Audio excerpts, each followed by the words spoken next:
Shalom teman-teman semua, Shalom Krisna. Shalom. Ya teman-teman, kembali lagi kita bersama-sama bersekutu di ibadah pemuda remaja. Teman-teman, aku harap, aku berdoa teman-teman semua yang ada di rumah yang mengikuti ibadah pada malam hari ini semuanya dalam keadaan sehat dan semangat juga bersukacita, khususnya mengikuti ibadah pada malam hari ini. Kita akan mulai ibadah malam hari ini. Teman-teman dipersilakan untuk bersaat teduh sejenak.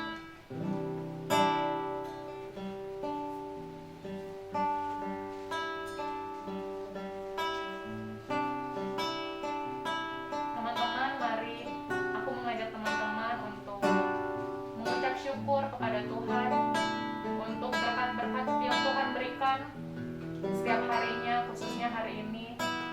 Mari kita mengucap syukur, berterima kasih kepada Tuhan.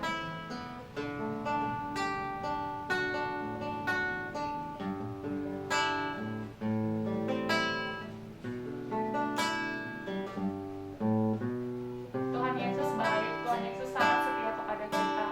Tapi seringkali kita lupa kepada Tuhan. Seringkali kita berbuat dosa, kesalahan. Maka dari itu teman-teman, mari kita minta ampun pada Tuhan dengan penuh kerendahan hati.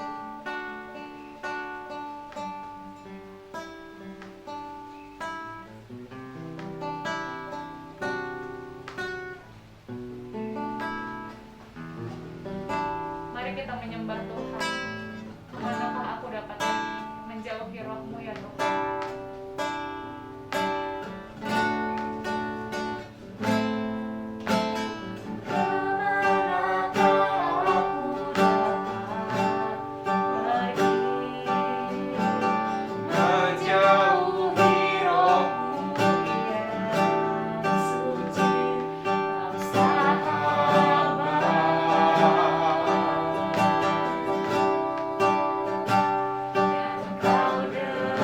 Kau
ibadah kami dari awal, pertengahan hingga akhirnya. Berkati setiap hati dan pikiran kami supaya kami fokus Tuhan untuk bersekutu pada malam hari ini. Terima kasih Bapa. Juga untuk teman-teman yang belum bisa mengikuti ibadah pada malam hari ini, kami berdoa biarlah Tuhan tetap menyertai mereka dan minggu depan bisa kembali lagi bersama kami ya Bapa. Terima kasih Tuhan. Di dalam nama Tuhan Yesus Kristus kami berdoa dan bersyukur. Amin. Ya, teman-teman, sekarang kita mau memuji Tuhan Allah bangkit. Mari kita nyanyi dengan penuh semangat, penuh sukacita. Karena kuasa-Mu ya Allah.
Mengalahkan musuh, hanya bersama Tuhan kita semua umat dibebaskan. Dan kita akan bersama-sama belajar bagaimana kita dapat bersama-sama dengan Tuhan untuk mengalahkan penguasa-penguasa di dunia. Untuk itu kita akan masuk ke dalam kebenaran firman Tuhan yang akan dibawakan oleh Penatua Mariano. Mari kita persiapkan diri kita dengan bernyanyi Karena Salib-Mu.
Salam rekan-rekan pemuda dan remaja yang dikasihi Tuhan Yesus Kristus.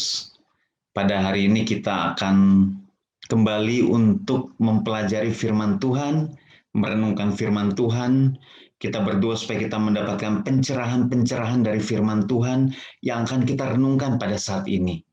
Dan juga kita tahu bagaimana menerapkan firman Tuhan itu dalam hidup kita, dan kita termotivasi, kita terdorong untuk melakukan firman. Berbeda dengan orang-orang dunia, kita adalah anak-anak terang yang melakukan firman Allah. Amin. Mari kita berdoa. Tuhan Yesus, terima kasih buat waktu ini. Terima kasih Tuhan, kami mau belajar firman Tuhan. Siapkan roh, jiwa, dan tubuh kami. Siapkan mata, hati, dan pikiran kami, Tuhan, supaya kami semakin mengerti, semakin memahami, dan mau rindu sekali untuk melakukan kebenaran firman Tuhan menjadi bagian dari hidup kami. Berbicaralah kepada kami ya Tuhan, dalam nama Tuhan Yesus, kami berdoa dan mengucap syukur. Amin.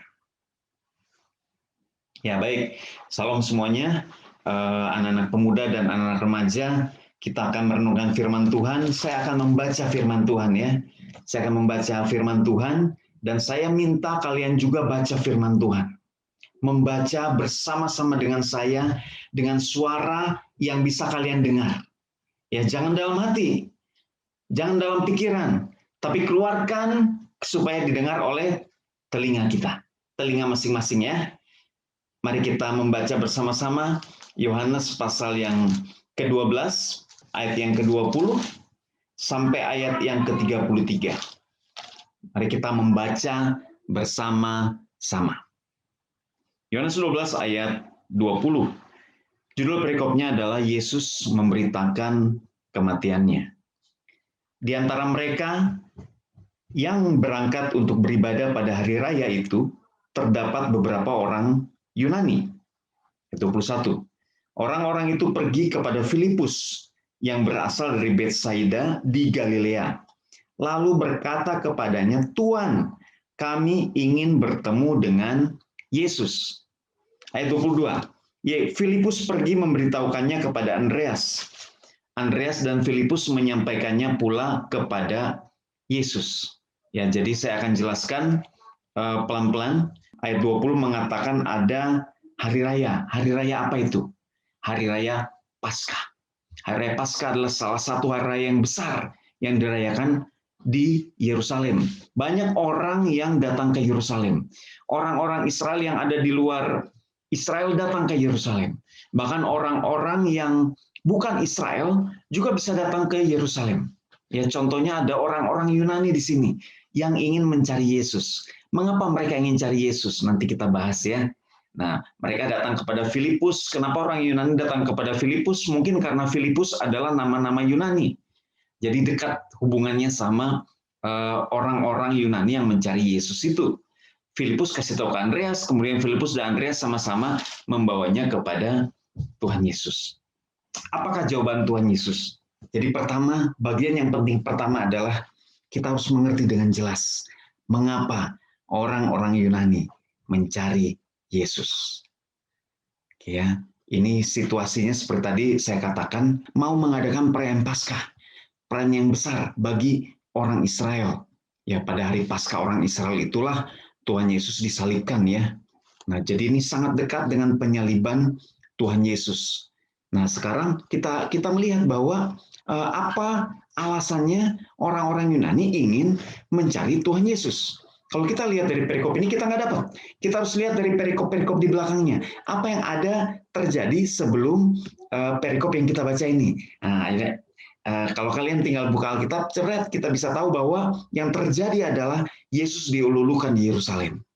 Yesus datang ya ke Yerusalem dengan menaiki keledai. Kemudian orang-orang Israel sangat senang.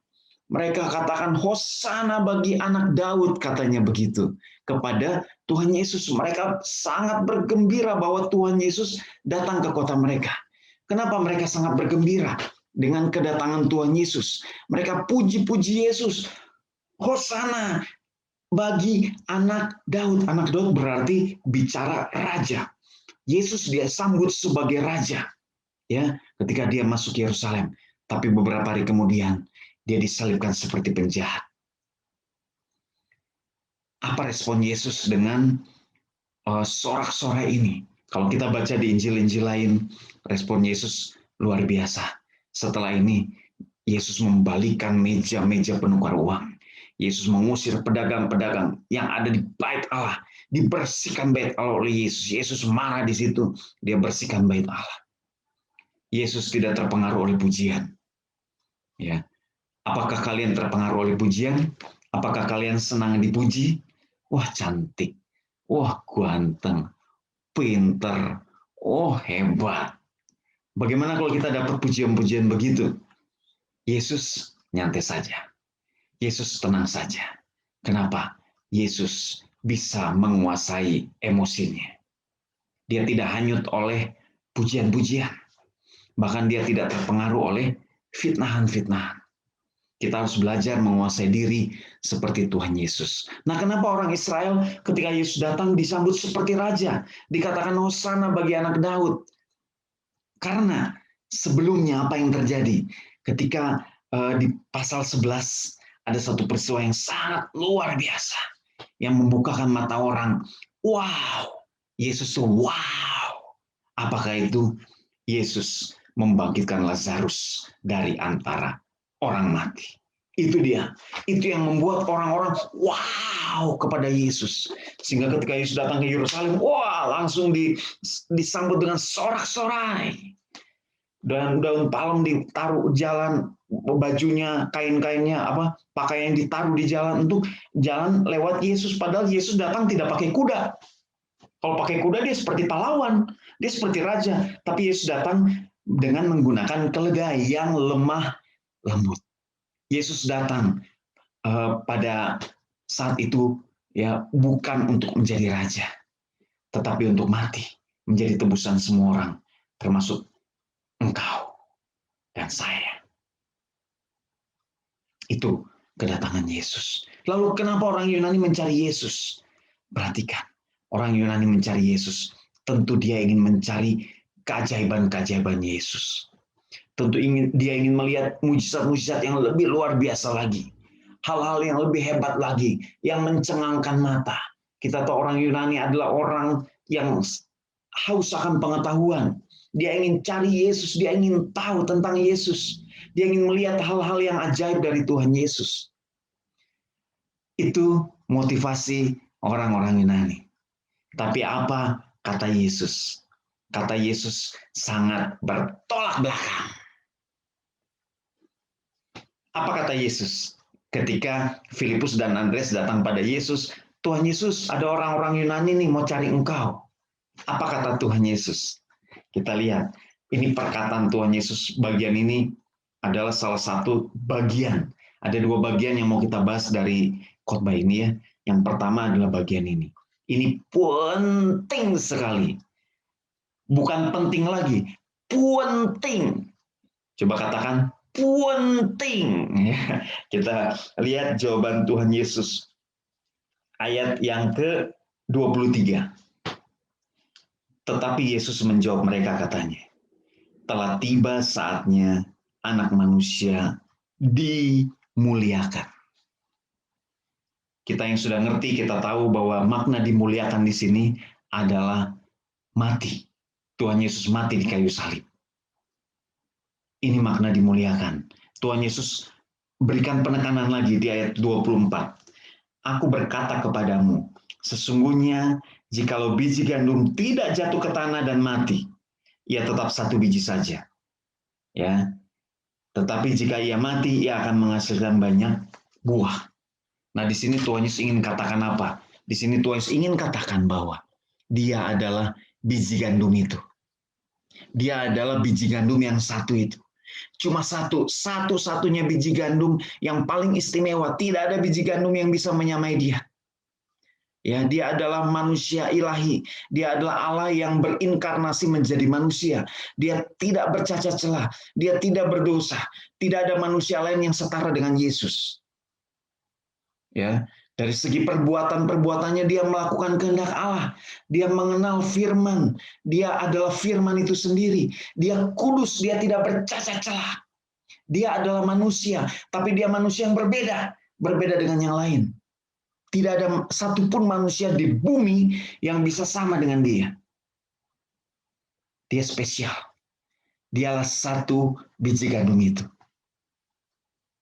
Tapi di sini kita lihat keinginan Allah.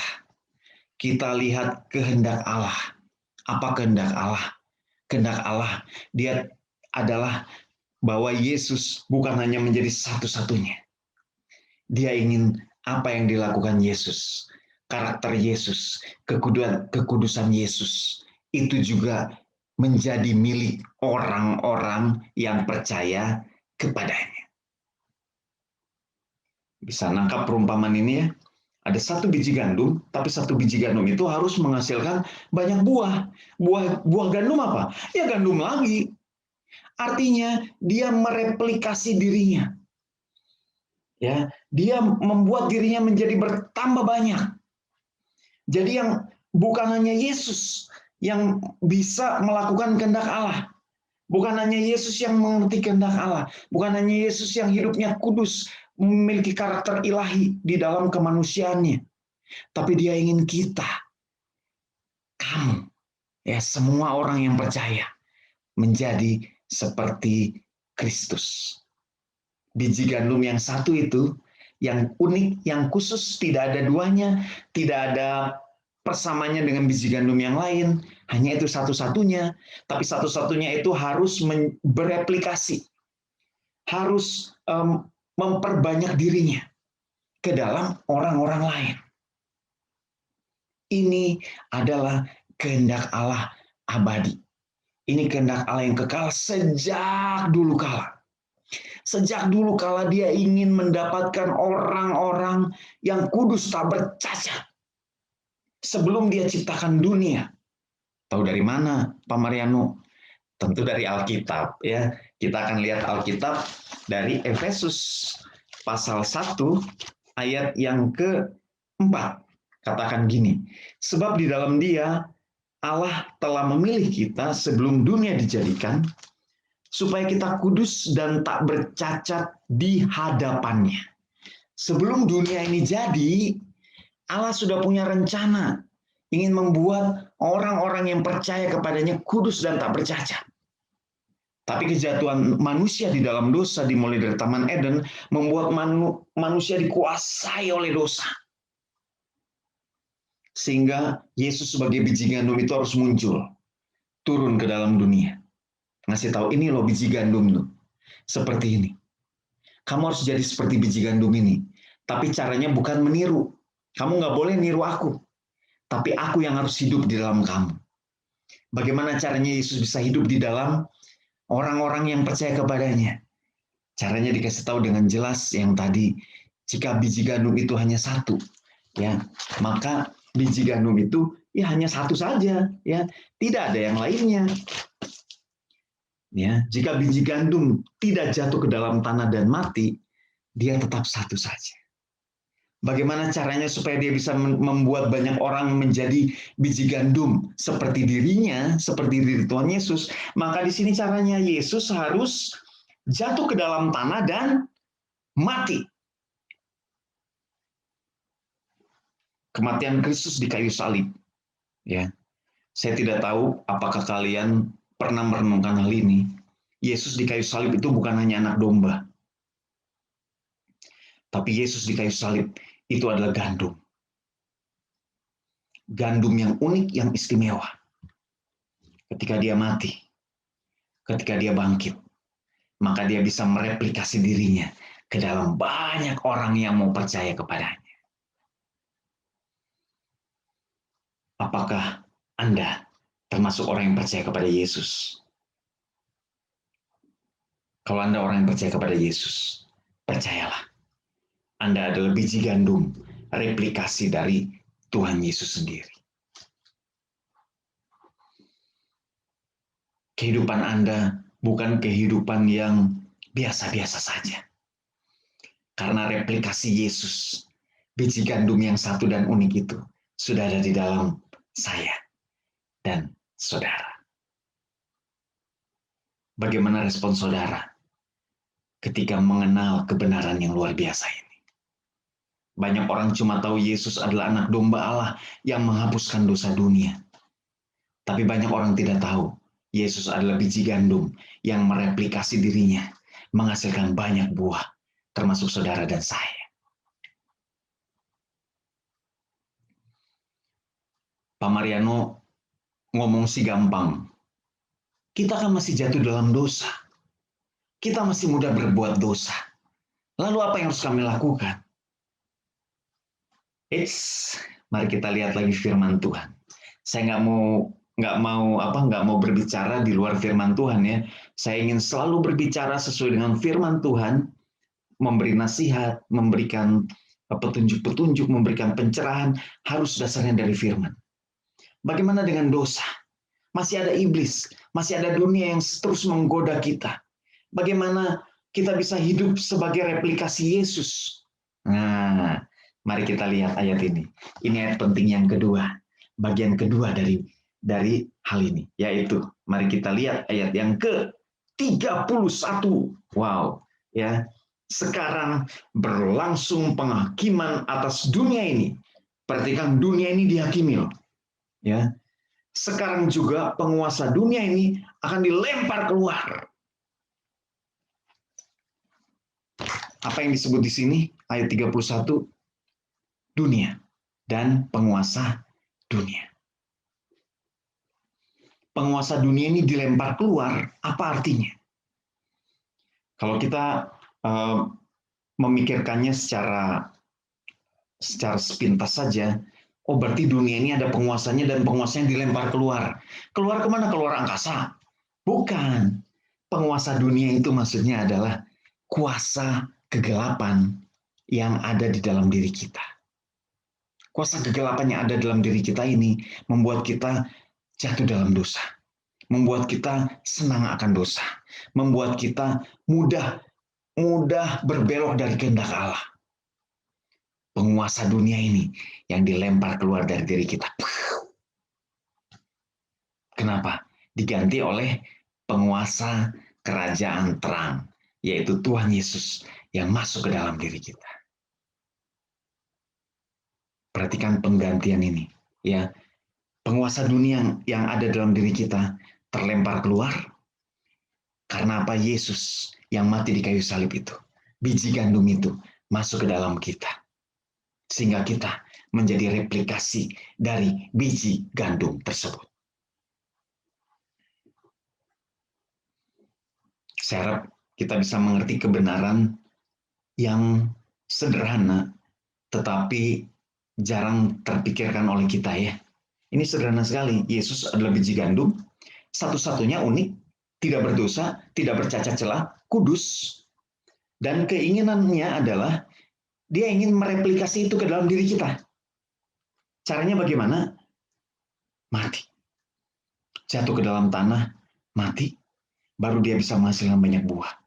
Ketika dia jatuh ke dalam tanah dan mati, dunia dihakimi, penguasa dunia dilempar keluar dari diri kita. Dan dia bisa masuk ke dalam kita sebagai biji gandum yang mati tadi, dan kita menjadi replikasinya. Kita menjadi buah dari biji gandum tersebut. Perhatikan, penguasa dunia sudah dikalahkan. Apakah penguasa dunia hilang? Tidak. Penguasa dunia masih ada. Iblis masih ada, roh jahat masih ada, setan-setan masih ada. Dunia masih ada menggoda kita. Tetapi di dalam kita ada satu kuasa yang begitu luar biasa, yang membuat kita bisa mengatakan no. Seringkali kita merasa daging kita lemah. Roh memang penurut, tapi daging lemah. Dan akhirnya kita terus jatuh dalam kelemahan daging. Tapi lihat ayat 31. Dunia dihakimi, penguasa dunia dilempar keluar. Di dalam kita ada Roh Allah. Di dalam kita ada Yesus Kristus. Yang adalah biji gandum, sehingga apapun yang ada pada biji gandum yang satu itu terreplikasi di dalam diri kita. Wow. You can say no to sin. Kau dapat berkata tidak terhadap godaan-godaan dunia, terhadap dosa. Kenapa engkau masih jatuh dalam dosa? Kenapa masih senang melakukan hal-hal yang berdosa? Di dalam kita ada biji gandum itu yang mampu mereplikasi dirinya menjadi bagian dari hidup kita. Mari kita bersandar pada biji gandum itu. Mari kita menyerahkan diri kita untuk direplikasi oleh Allah. Jangan kita kalah oleh godaan dunia. Memang kita lemah. Memang kita masih daging. Memang kita masih bisa jatuh dalam dosa. Tapi ada firman Allah. Ada roh Allah. Ada persekutuan orang percaya. Kenapa kita masih sering kalah? Karena kita tidak mau memanfaatkan apa yang sudah Tuhan kasih kepada kita. Kadang-kadang kita merasa jalan kita buntu. Kita punya masalah. Kita punya masalah hati. Kita punya masalah di dalam sekolah kita. Kita punya masalah di dalam kuliah kita. Di tempat pekerjaan kita, kita punya masalah. Kita punya masalah dengan percintaan kita bagi yang pemuda ya. Itu adalah bagian dari dunia. Mari datang pada Yesus. Datanglah pada Yesus. Ya, ketika kalian datang pada Yesus, mungkin masalahmu tidak akan hilang. Tetapi kualitas hidupmu menjadi lebih tinggi daripada masalahmu. Sehingga kau akan melihat masalah itu adalah seperti Raja Wali melihat badai yang ada di bawahnya. Dia terbang tinggi melampaui badai dan dia lihat badai ada di bawahnya. Dia tidak termakan oleh badai, tidak ada dalam badai sehingga diputar-putar oleh badai. Tapi dia terbang tinggi. Dia lihat badai. Badainya nggak hilang. Tapi kualitas hidup kita meningkat, naik. Lebih tinggi daripada badai itu. Sehingga kita tahu, oh badai itu begitu. Oh masalah saya sebenarnya di dalam Tuhan itu sederhana sekali. Oh sayanya yang baper ternyata. Saya yang baperan sehingga saya mudah terbawa perasaan. Saya mudah jatuh terhanyut. Padahal ketika kualitas hidup kita tinggi, kita lihat. Kita bisa tahu, oh yang saya lakukan salah. Oh saya harusnya lakukan ini. Kenapa? Kualitas hidup kita meningkat. Saya tidak mau katakan di dalam Tuhan masalah selesai. Tapi saya berani katakan di dalam Tuhan kualitas hidup kita meningkat. Sehingga kita masalah itu ada di bawah kita. Kita tahu cara melepaskan dirinya. Kita bisa tahu dari mana masalah itu, kemana masalah itu muter-muter. Kita bisa lihat dari luar. Come to Jesus. Baca firman-Nya. Renungkan firman-Nya. Kalau misalnya jalan lagi, ya. Kalau misalnya pemuda remaja, ayo jalan lagi. Persekutuan pemuda, ikut lagi. Persekutuan remaja, ikut lagi. Ini adalah hal-hal yang penting bagi kalian. Ya, anak-anak muda untuk maju di dalam Tuhan. Poin terakhir yang ingin saya bagikan adalah karena saya adalah replikasi gandum itu, maka apa yang terjadi pada gandum pasti terjadi pada saya. Apa yang terjadi pada gandum yang satu yang unik itu yaitu Yesus. Gandum itu mati. Ketika dia mati, dia menghasilkan banyak buah. Saya mau ambil satu poin ini saja, bahwa kita harus jatuh ke dalam tanah mati, maka kita akan berbuah. Saya ingin memperlihatkan satu video yang menggambarkan hal ini. Mari kita nikmati bersama-sama.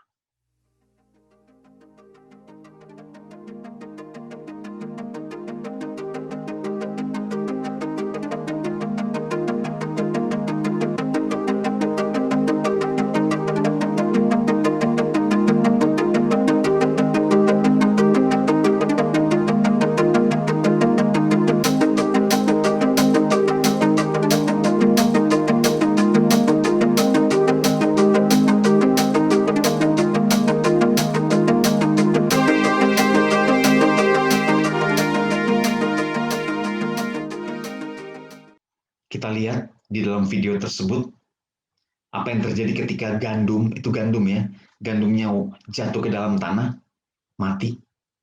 Apa yang muncul pertama kali? Yang muncul pertama batang atau akar? Yang muncul pertama kali adalah akar.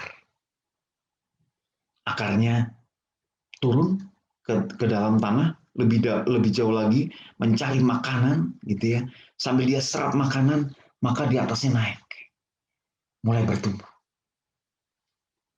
Banyak pemuda, remaja, banyak anak-anak muda senang melayani Tuhan, senang melakukan KKR, ya, senang melakukan kegiatan-kegiatan pelayanan, tetapi seringkali melupakan akar yang turun ke bawah itu. Gandum itu bisa berbuah kalau apa? Kalau akarnya dulu turun. Apa itu akar? Akar adalah mencari Tuhan. Tersembunyi, tidak kelihatan. Sebagai anak Tuhan, hai orang-orang muda, sukailah firman Tuhan. Kau nggak perlu baca firman langsung share ke orang lain. Nikmati untuk dirimu sendiri. Firman itu untuk dirimu sendiri. Itu namanya berakar. Kalian dapat sesuatu itu untuk dirimu sendiri dulu. Berakar. Setelah berakar, maka akan muncul keluar. Pelayanan-pelayanan yang muncul keluar, itu pelayanan yang dilihat orang. Tetapi kalau tidak ada akar, tapi pengennya melayani Tuhan, pengennya melayani anak-anak sekolah minggu langsung, menjadi PL gitu ya, menjadi gitaris, langsung melayani Tuhan, di dalam pemuda, langsung pengen kunjungan, pengen menjadi penyembah Tuhan di dalam KKR ibadah, itu adalah yang kelihatan. Kalau kalian tidak punya akar, well, mudah sekali jebret. Bangun akarmu. Ya, bangun akarmu di dalam Tuhan. Ketika kalian membangun akar, tidak harus kok sekalian langsung harus share ke orang lain. Nikmati dulu di dalam hidupmu. Berakar dulu di dalam dirimu. Diserap dulu menjadi bagian dari hidupmu. Baru pelan-pelan kalian bisa share ke orang lain. Bukan berarti langsung share itu salah. Saya tidak mau katakan itu. Tapi saya mau katakan, apakah semua yang kalian share itu adalah semua yang kalian dapat? Baru kalian dapat 10, langsung share 10. Lebih bagus kalian dapat 10, share-nya 1 aja dulu. Ya, kita bagikan apa yang kita dapat 1 dari 10 yang kita dapat, bagikan 1, bagikan 2. Cukup. Kenapa yang lainnya? Tanam untuk diri sendiri. Ya, ketika kita makin berkualitas, maka kita akan share firman lebih banyak lagi. Orang akan melihat teladan hidup kita. Ketika kita melayani Tuhan, melayani sesama kita, itu muncul dari pemahaman kita akan Allah. Pengenalan kita akan Allah. Dan itu adalah pelayanan-pelayanan yang berkualitas. Kalau kalian hanya senang main gitar, melayani Tuhan, menemani PL gitu ya, tapi kalian tidak pernah saat teduh, kalian tidak pernah renungkan firman, saya mau katakan, itu cuma tampak luar. Yang tampak luar itu mudah, jepret. Kenapa? Akarnya tidak mendalam. Ya, jadi kita sebagai gandum-gandum yang direplika dari gandum yang unik itu, mari kita berakar. Dan kita bertumbuh. 1 ayat terakhir. Saya mau ambil dari kitab Kolose. Kolose 2 ayat 6. Ya, perhatikan. Kamu telah menerima Kristus Yesus Tuhan kita. Karena itu hendaklah hidupmu tetap di dalam Dia. Oke, bagaimana caranya tetap di dalam Dia? Perhatikan ayat 7. Hendaklah kamu berakar di dalam Dia. Setelah berakar apa yang terjadi? Dan dibangun di atas Dia. Berakar dulu toh, baru naik ke atas. Sama seperti video yang tadi. Ketika gandum mati, akarnya dulu keluar, baru batangnya muncul, batang daun kemudian buahnya muncul. Ya, firman Tuhan ini bicara tentang replika gandum, kita sebagai replika gandum itu. Sama seperti Tuhan Yesus. Mari kita berakar di dalam Tuhan. Mari kita bertumbuh di dalam Tuhan. Dan ingatlah bahwa kita adalah replika gandum yang satu yang unik itu. Dan penguasa dunia ini sudah dilempar keluar dari diri kita. Kita punya kuasa untuk mengatakan tidak terhadap dosa. Amin. Mari kita berdoa. Tuhan, terima kasih buat firman Tuhan ini. Tuhan, tolong kami untuk merenungkannya kembali. Tuhan, tolong kami untuk terus berbicara kepada kami melalui firman ini. Supaya kami menjadi anak-anak muda yang berakar dalam di dalam Tuhan.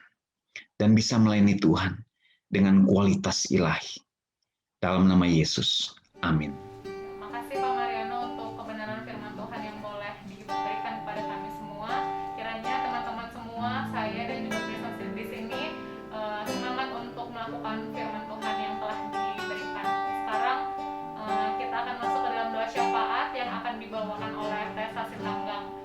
Sebelumnya kita persiapkan hati dan pikiran kita. Mari kita bernyanyi Yesus padamu ku berseru.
Teman-teman, mari kita bersatu dalam doa. Ya Tuhan Bapa yang baik, selamat malam Bapa. Terima kasih ya Tuhan untuk penyertaan-Mu sepanjang hari ini ya Bapa. Terima kasih juga Tuhan Engkau masih memberikan kami kesempatan ya Bapa untuk dapat berkumpul bersama-sama, untuk dapat beribadah kepadamu ya Tuhan, walaupun masih secara online ya Bapa. Yakin percaya Tuhan, walaupun secara online, berkat-Mu dan penyertaan-Mu tetap berserta dengan kami.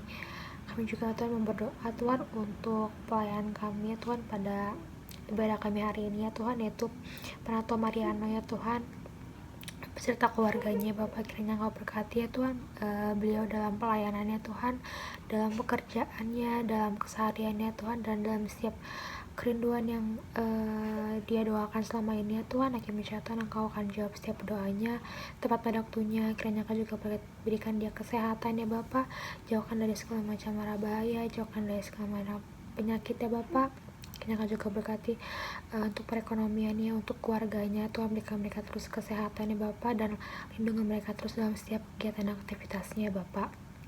Kami juga berdoa Tuhan untuk pemuda dan remaja ya Tuhan yang sedang menjalankan kuliah ya Bapa, kiranya Engkau berkati ya Tuhan untuk perkuliahan mereka Tuhan, walaupun masih secara daring, kiranya Engkau berikan penyertaan-Mu ya Tuhan, berikan mereka hikmat ya Tuhan, berikan mereka kerajinan, berikan mereka fokus ya Bapa, walaupun secara online mereka masih bisa menangkap ilmunya dengan baik ya Bapa. Kiranya Engkau juga berkati untuk setiap fasilitas yang Engkau percayakan kepada mereka Tuhan, agar bisa mendukung pembelajaran mereka ya Tuhan. Kami juga berdoa untuk sekolah-sekolah ya Tuhan yang mungkin sudah mulai untuk ujian, untuk UTS ya Bapak, berikan kami kerajinan ya Bapak, berikan kami kesehatan, berikan kami hikmat yang daripada-Mu saja ya Tuhan, biar kami bisa menjadi anak-anak yang rajin, anak-anak yang takut akan Tuhan, dan dalam setiap ujian kami Kau berikan kelancaran ya Bapak. Kami juga berdoa untuk pemuda ya Tuhan yang sedang menyusun skripsi, kiranya Engkau berikan kelancaran ya Bapak, bila mereka terus berdoa dan menalakan Engkau ya Tuhan dalam penyusunan skripsinya Tuhan, berikan mereka hikmat, berikan mereka kerajinan ya Bapak, sehingga mereka bisa menyelesaikan skripsi mereka tepat pada waktunya dan mendapatkan hasil yang terbaik ya Bapak. Kami juga berdoa untuk kesehatan dan pekerjaan orang tua ya Tuhan, kiranya Engkau berkati ya Tuhan untuk keluarga kami ya Tuhan, dimanapun kami berada ya Tuhan, berikan kami kesehatan, jagai kami ya Tuhan, berikan kami juga bisa menjaga pola makan kami, menjaga waktu istirahat kami ya Tuhan, sehingga kami terus dalam keadaan yang baik, sehat, dan jauh dari penyakit ya Bapak. Kiranya juga berkati untuk keluarganya dalam pekerjaan ya Bapak. Kami percaya Tuhan Engkau akan bantu mereka bila mereka terus mengandalkan Engkau dalam pekerjaan ya Tuhan, sehingga setiap pekerjaannya Engkau berikan kelancaran ya Bapak, dan kami percaya Tuhan Engkau akan mencukupkan segala kebutuhan kami, dan Engkau tidak akan biarkan kami kekurangan ya Bapak. Ajak kami untuk bersyukur dan tidak mengeluh dalam keadaan ya Bapak. Kami juga berdoa ya Tuhan untuk ibadah pemuda remaja Tuhan, untuk minggu depan kiranya Engkau berikan para pelayan-Mu ya Tuhan bisa melayani dengan baik ya Bapak. Engkau berkati setiap alat yang kami gunakan, jaringan yang kami gunakan, dan setiap pelayan-pelayan-Mu ya Tuhan yang bisa mendukung menjalani ibadah kami pada minggu depan ya Tuhan, sehingga kami juga Tuhan anak pemuda dan remaja bisa benar-benar memiliki kesatuan hati, memiliki kerinduan untuk dapat bersama-sama beribadah kepada-Mu ya Tuhan. Kami juga berkati untuk bangsa Indonesia ya Tuhan. Engkau tahu ya Tuhan, mungkin bangsa kami yang sedang proses untuk memulihkan dari virus corona ya Tuhan, kiranya Engkau berkati ya Tuhan para pemimpin negara kami, para tenaga medis yang terus berjuang ya Tuhan, sehingga dalam rangka menyembuhkan virus corona ini ya Tuhan. Kami percaya Tuhan kesembuhan datangnya daripada-Mu ya Tuhan. Ajak kami juga untuk tetap patuh pada pemerintah ya Tuhan, sehingga kami bisa segera pulih dari virus corona ini ya Tuhan, dan dapat kembali menjalankan kegiatan kami dengan baik ya Tuhan. Kami percaya Tuhan Engkau akan jawab doa kami ya Tuhan, dan Engkau akan selalu bersama-sama dengan kami ya Bapak. Karena itu kami ingin menutup doa kami dengan doa yang Kau ajarkan kepada kami. Bapa kami di surga, dikuduskanlah nama-Mu, datanglah kerajaan-Mu, jadilah kehendak-Mu di bumi seperti di surga. Berikanlah kami pada hari ini makan kami yang secukupnya, dan ampunilah kami akan kesalahan kami, seperti kami juga mengampuni orang yang bersalah kepada kami. Dan janganlah membawa kami ke dalam pencobaan, tapi lepaskanlah kami daripada yang jahat. Karena Kau punya kerajaan dan kuasa dan kemuliaan sampai selama-lamanya. Haleluya, amin. Ya teman-teman, sekarang kita akan mengumpulkan persembahan. Sebelumnya ada pengumuman yang mau saya kasih tahu. Minggu depan kita akan kembali bersekutu sama-sama praise and worship di Zoom. Jadi teman-teman semua hadir kembali ya minggu depan di Zoom.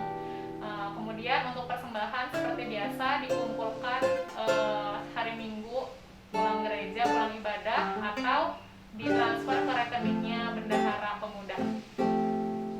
Sebelum kita bernyanyi mengumpulkan persembahan, mari kita berdoa untuk persembahan kita. Terima kasih Bapak untuk ibadah, untuk nyanyian pujian yang boleh kami naikkan, juga untuk kebenaran firman Tuhan yang boleh kami terima. Sekarang kami akan memberikan persembahan untuk-Mu ya Bapak. Berkati Tuhan persembahan yang kami berikan ini Tuhan, supaya dapat dipakai untuk pekerjaan tangan-Mu di Komisi Pemuda dan Remaja. Terima kasih Bapak untuk berkat yang boleh Tuhan berikan, dan sekarang kami akan mengembalikannya kembali untuk-Mu. Di dalam nama Tuhan Yesus kami berdoa, amin. Mari kita bernyanyi, bawa persembahan-Mu.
remaja dan pemuda yang dikasihi oleh Tuhan Yesus Kristus, kita akan mengakhiri ibadah pemuda remaja hari ini.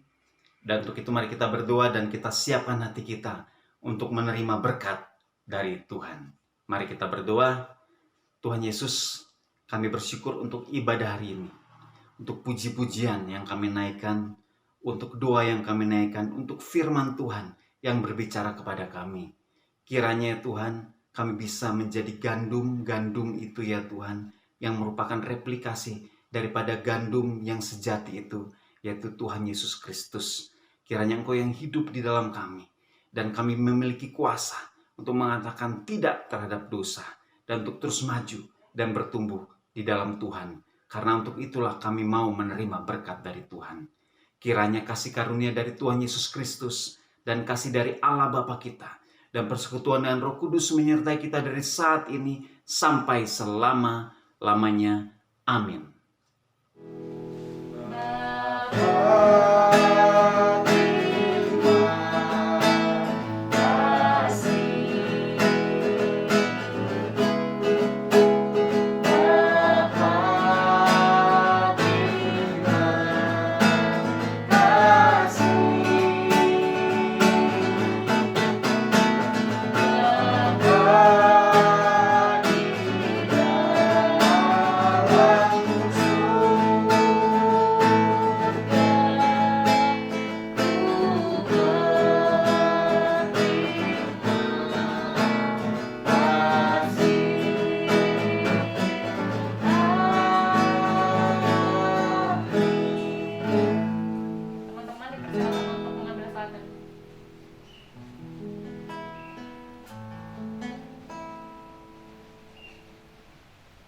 Ibadah sudah selesai, selamat hari Jumat dan sampai ketemu hari Jumat minggu depan.